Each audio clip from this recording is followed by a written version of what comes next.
juga Kak Diva nih. Jadi kita bakalan bahas tentang Muslim bersinergi. Nah, kenapa sih Muslim bersinergi gitu? Karena kita tuh dari komunitas berbeda ya Mbak. Bahkan kita tuh baru aja baru pertama kali ketemu kayak gitu. Baru tahu oh ini ya wajah-wajah beliau-beliau yang Masya Allah kayak gitu ya. Nah, terus abis itu kan kita selalu ada kegiatan yang mungkin beda banget nih temanya. Terus juga di medianya juga beda banget ya Kak Aisyah dan Kak Diva. Nah, kalau menurut Kak Diva nih, karena kan kita udah banyak banget bedanya kayak gitu ya, dari sisi media, terus tema, konten kayak gitu. Nah, gimana sih kita menyikapi hal itu gitu? Padahal kita berbeda, tapi gimana kita saling bersinergi dalam hal dakwah kayak gitu? Oke, keren nih Kak tanyanya. Nah, jadi kenapa sih kita mesti bersinergi walaupun kita nih punya tujuan yang beda, punya kerangka yang beda di tiap-tiap harokah atau tiap-tiap komunitas dan lain sebagainya. Karena sebetulnya Islam itu rahmatan lil alamin. Islam itu rahmatan lil alamin, dan kita tuh bakal bisa kuat, kita bakal bisa bangun peradaban yang besar yang begitu diagung-agungkan oleh Al-Quran, dan itu merupakan suatu hal yang hak, itu muncul dari berjamaah.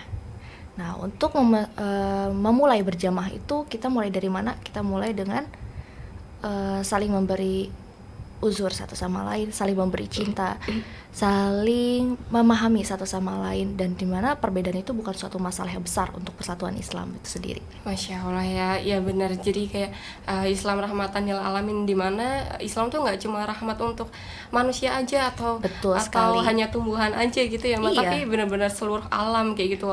Apapun yang di dalamnya itu Islam tuh sebagai rahmatnya kayak gitu. Nah, kalau menurut Kak Aisyah nih gimana?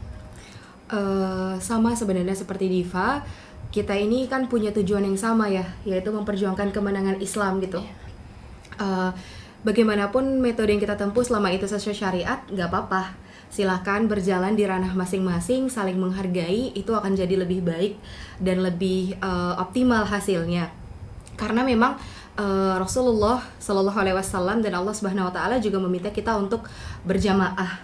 Itu sejatinya kita sebagai manusia kan, kalau dari SD kita belajar manusia adalah makhluk sosial. Nah, kalau dalam Islam sosial dimaksud itu apa? Berjamaah. Kita nggak mungkin bisa sendiri-sendiri, nggak mungkin satu kajian aja, butuh kajian-kajian ilmu lainnya. Bahkan Rasulullah Shallallahu Alaihi Wasallam pun dalam satu cerita pernah ketika beliau mau memimpin sholat, mengimami sholat, beliau kan Rasulullah ini juga salah satu mukjizatnya bisa melihat ke belakang, artinya 360 derajat beliau bisa tahu apa yang terjadi di belakang. Ketika beliau sudah takbiratul ihram, beliau tahu bahwa di belakang tuh ada yang maju sedikit, condong dari barisan, dari shaf. Kemudian Rasulullah Shallallahu Alaihi Wasallam membatalkan itu dan bilang, luruskan dan rapatkan shaf. Nah, sebegitu pentingnya loh, dalam sholat aja kita tuh harus rapat kakinya, shafnya harus lurus. Artinya dari situ kita tahu bahwa hidup berjamaah itu memang sangat penting, dan tidak boleh ada kekosongan, tidak boleh ada celah, karena justru celah-celah itu yang akan dimasuki oleh musuh-musuh kita. Mereka akan tahu di mana kelemahan kita, mereka akan tahu oke, di sini nih kita bisa pecah belah mereka. Nah, kita kan nggak mau ya, tujuan kita sama, cita-cita kita sama. Bagaimana cara menempuhnya sesuai syariat Islam? Silahkan jalan masing-masing. Intinya kita ujungnya berjamaah. Masya Allah ya. Jadi bukan saling rebutan jamaah nih kita. Betul. misal dalam satu kompleks nih, terus kayak Mbak mau ke kajian mana, mau ke MBU, jangan ke sini aja. Jangan kayak gitu. Tapi kita oke, oh ya silahkan lewat sini Mbak, kayak gitu ya. Itu betul. Namanya kita saling sinergi gitu di jalan dakwah, walaupun kita beda-beda kayak gitu ya. Tapi kita tetap mendukung satu sama lain, menghargai satu sama lain, nggak rebutan rebutan jamaah, karena insya Allah dihitung pahalanya tetap sama ya Mbak. Tetap sama.